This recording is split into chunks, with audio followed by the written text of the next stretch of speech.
Olá, você está no canal da agência DC News, a nova agência de notícias da Associação Comercial de São Paulo.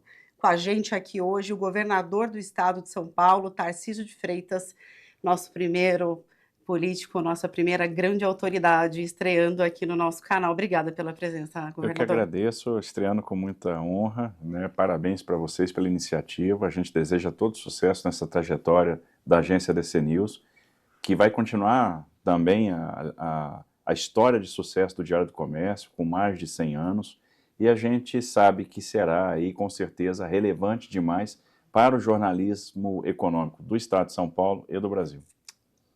Obrigada. Vamos começar a entrevista falando sobre o tema Economia e Estado de São Paulo.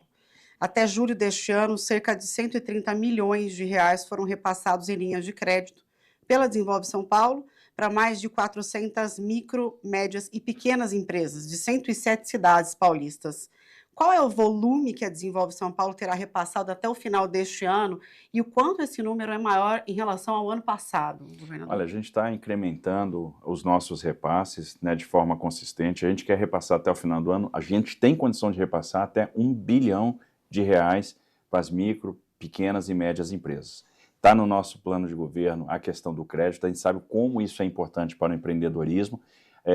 Tem uma questão de capacitação que é fundamental, até porque esse pequeno empresário possa ter acesso ao crédito. E uma outra coisa importante, a gente já discute internamente a redução das taxas de juros para facilitar o acesso a esse crédito e para poder disponibilizar o volume que vai ser praticamente 10 vezes maior a esse volume que já foi disponibilizado até o momento. Quais são os setores que mais emprestam dinheiro da Desenvolve São Paulo? A gente está emprestando geralmente para o pequeno agronegócio, para a agricultura familiar, para o setor de comércio, para o pequeno setor de serviços, ou seja, é um crédito bastante abrangente que abrange aí realmente todos os setores da economia de São Paulo.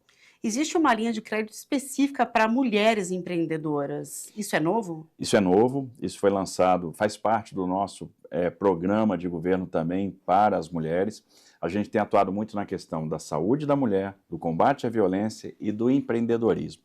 Então a gente se preocupa com a questão da emancipação.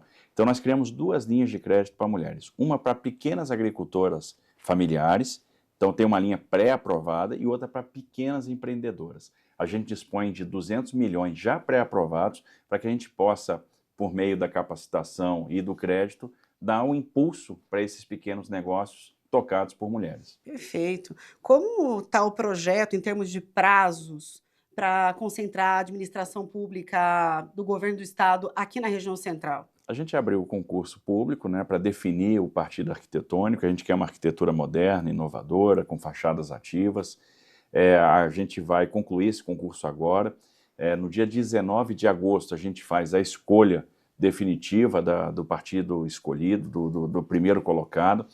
Essa escolha do partido arquitetônico nos vai dar uma informação importante, um input no nosso modelo econômico. Então, a partir da definição da arquitetura, a gente vai poder realmente mergulhar nos projetos de engenharia, definir o valor do investimento. A nossa ideia é que a gente conclua isso até o final do ano. No início do ano que vem, a gente quer abrir audiência pública e, na sequência, ainda no primeiro semestre, fazer o leilão da parceria público-privada, de maneira que, no ano de 26, a gente possa estar iniciando os trabalhos. Qual é o impacto econômico disso para a região central da cidade? O que a gente vai ver são as pessoas voltando a circular, os negócios voltando. Só a melhoria de segurança já está tendo repercussão. Só para você ter uma ideia, os roubos e furtos na região central de São Paulo caíram 68%. E isso significa que a gente já tem mais empresas se instalando, mais empregos, mais negócios. A gente teve um crescimento importante em termos de atividade, e o que a gente espera com esse novo desenho, com a concentração das atividades do Estado num único lugar, na Praça Princesa Isabel, no Campos Elíseos, de fato, ter ali habitação nascendo, ou seja, investimentos em habitação de mercado popular, médio padrão, a gente ter os servidores morando e trabalhando no centro, as pessoas voltando a circular, os restaurantes voltando, os hotéis voltando, o turismo econômico voltando, o turismo de negócios voltando, ou seja, uma revitalização que vai acontecer de forma gradativa. Imagina que o governo vai investir R$ 4 bilhões só no centro administrativo e mais R$ 2 bilhões em habitação no centro da cidade. Então, a gente está falando de 6 bilhões. Agora, quanto que isso vai irradiar para outras atividades. Então vai ser um incremento importante de investimentos e com certeza a atividade vai renascer. E é exatamente isso que a gente quer, que o centro administrativo seja um vetor de desenvolvimento e recuperação daquela área que ficou degradada e que é muito bonita. São Paulo merece esse centro recuperado. O centro ficou abandonado por muitos anos, né, governador? Exato, é essa trajetória que a gente quer mudar o curso, reverter. Exatamente. Como é que estão as finanças da administração pública estadual?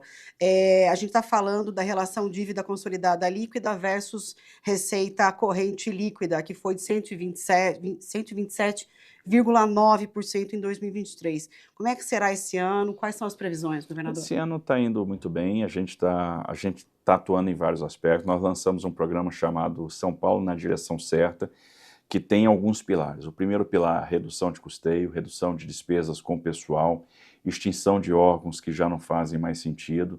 Só para você ter uma ideia, só de economia de pessoal, esse ano a gente vai fazer 600 milhões de reais, né, com desligamento de servidores que ou já não trabalhavam, que tinham duplicidade de vínculo, ou que recebiam mesmo sem aparecer.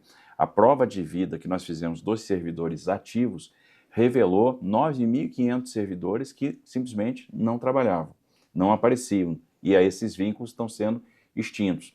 A gente vai extinguir uma série de órgãos que já não tem muito sentido, que foram criados no passado e que, pela revisão da organização do governo, já não precisam mais existir. Então, o Estado precisa se modernizar, a gente está apostando muito na digitalização, e a digitalização está promovendo duas coisas, redução do custeio e aumento das receitas.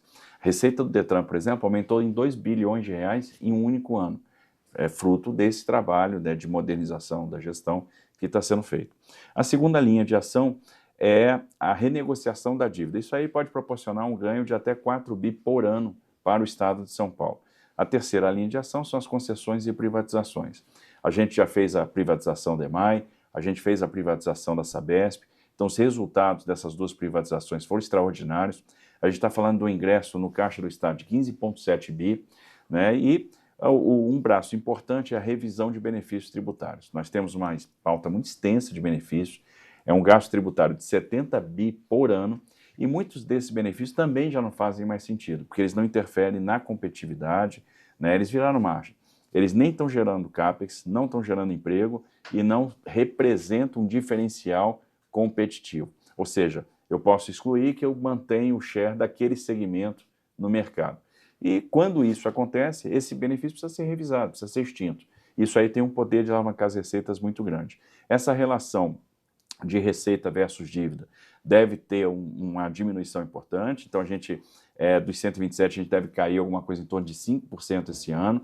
A gente está com o Estado crescendo, o Estado cresceu no primeiro semestre 3%, e essa trajetória deve continuar até o final do ano, portanto, também tem um crescimento da arrecadação, a gente está arrecadando em média 4% a mais em relação àquilo que foi previsto na lei orçamentária anual. Então, nós estamos com uma situação de caixa muito confortável e melhorando, aí, saneando as finanças.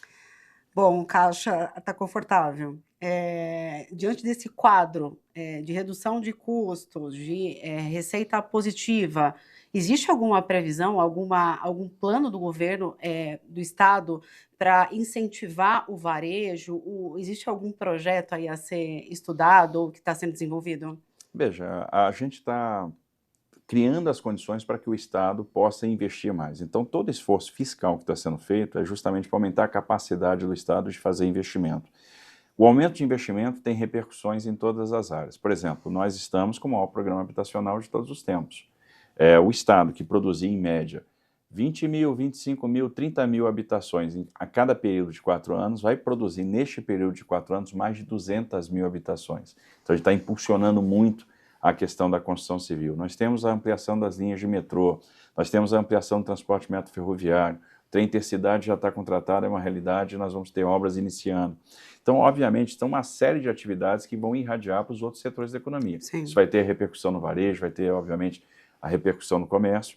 A gente, do ponto de vista de estímulo ao empreendedorismo, continua com o braço de capacitação, com o braço do crédito, né, reduzindo a taxa de juros, então as taxas da Desenvolve vão cair, justamente para a gente disponibilizar uma oferta de crédito ainda maior, e eu tenho certeza que isso aí vai contribuir muito para a melhoria do comércio.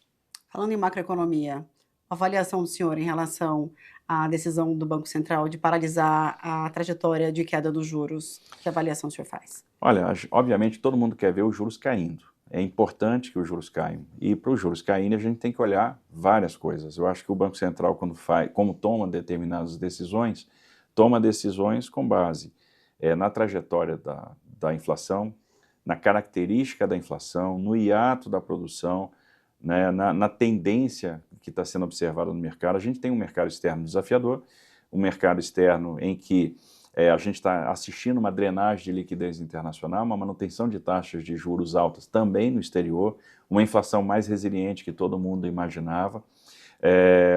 A rolagem de dívida dos países ricos vai tirar a liquidez dos emergentes e do mundo corporativo. Então, um mundo que está se deparando agora também com problemas, com tensões regionais que têm impacto na economia. Isso significa que no plano interno a gente tem que ser mais bem comportado. Se nós fizermos o exercício que precisamos fazer, o exercício fiscal, e se a gente eliminar as crises artificialmente geradas, a gente vai ter o espaço para diminuir juros, porque os fundamentos são bons. A gente tem bons fundamentos, a gente tem boa reserva internacional, a gente tem uma boa balança comercial, a gente está com a inflação sob controle e a gente está conseguindo manter uma atividade econômica ainda acelerada com uma inflação controlada. Isso significa que nós teríamos as condições para baixar a taxa de juros. É fundamental que a gente faça o exercício que falta, que é justamente o exercício da responsabilidade fiscal. A gente precisa mostrar, né, e aí eu me refiro, obviamente, ao governo federal, tem que fazer um exercício de diminuição de despesa, né, de adequação ao arcabouço fiscal, ou seja, mostrar compromisso com a questão fiscal, porque se houver um bom comportamento em termos de contas, naturalmente essa taxa de juros vai cair. Perfeito. Voltando só em relação à Sabesp, eu queria saber, foi um bom negócio por quê? E para o usuário corporativo, em especial o usuário do varejo dos serviços, existe algum impacto negativo? Não, só existe impacto positivo. O que vai acontecer ao longo do tempo é o aumento do investimento. A gente está falando de quase 70 bilhões de reais de investimentos que vão acontecer até 2029.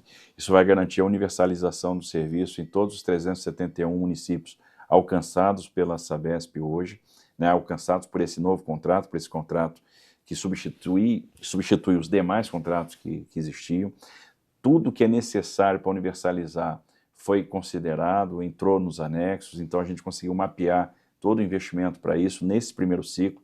No segundo ciclo, a gente já está falando de investimentos em resiliência de rede, modernização de rede, sensorização de rede, combate a perdas. Então, a gente vai ter um estado muito mais resiliente do ponto de vista hídrico. Do ponto de vista tarifário, não vai ter reflexo, porque nós criamos um mecanismo para segurar a tarifa. Então, óbvio, tem muito investimento, a base de ativos vai crescer e a tarifa tem de acompanhar. Como é que a gente mitigou essa questão?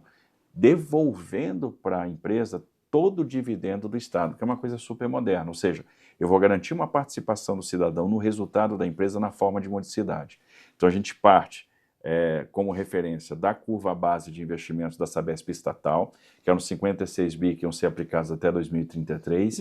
Então eu tenho uma curva tarifária, isso está no contrato, e a gente vai caminhar com uma curva tarifária que sempre vai andar abaixo. Por quê? Porque o Estado vai aportar. E que dinheiro que o Estado vai aportar? Da onde vem essa subvenção econômica? Do próprio resultado que o Estado vai oferir. Ou seja, aquele dividendo que o Estado ia ter pela sua participação remanescente vai ser integralmente aportado no Fundo de Apoio à Universalização e, portanto, na empresa, para que a gente tenha o decréscimo da tarifa. Agora, na largada, a tarifa do vulnerável está caindo 10% e a tarifa dos consumidores industriais, comerciais, caindo 0,5%. Dos consumidores residenciais de imediato. A partir do momento que o contrato passa a ter eficácia, e isso aconteceu no dia 23 de julho, as tarifas já estão sendo reduzidas. Perfeito, governador. Vamos falar de política um pouquinho. Bom, como governador do maior estado, o estado mais rico do país, mais relevante economicamente, a gente imagina que para a candidatura à presidência de 2026 o seu nome surge naturalmente.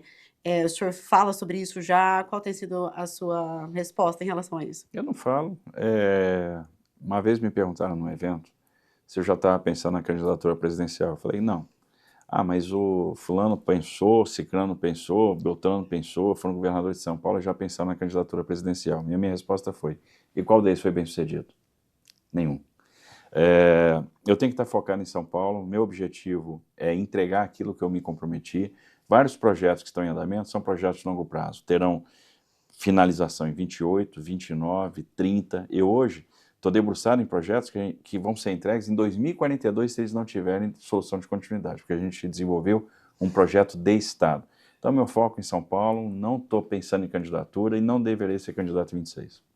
Perfeito. Aqui a pressão do partido deve vir forte, né? Não, mas vem e passa. Tá, para finalizar, o senhor é considerado mais ponderado. O senhor acredita que a sua posição, como um político mais ponderado, arrefece um pouco a coisa da polarização que se instalou no país? Eu acho que a gente tem que focar resultado. Eu tenho pautado meu trabalho no foco em resultado, pragmatismo, porque as pessoas querem seus problemas resolvidos, né? Então, eu acho que é fundamental, se o Brasil quiser aproveitar oportunidades, a gente extensionar, a gente ser um elemento ou um agente de pacificação. E eu vou trabalhar por essa pacificação, trabalhar pelo distensionamento e mostrando o que a gente está fazendo aqui, governando para todos e olhando realmente o resultado lá, ao fim e ao cabo, na ponta da linha. Muito obrigada pela sua participação, Obrigado. governador. Muito sucesso.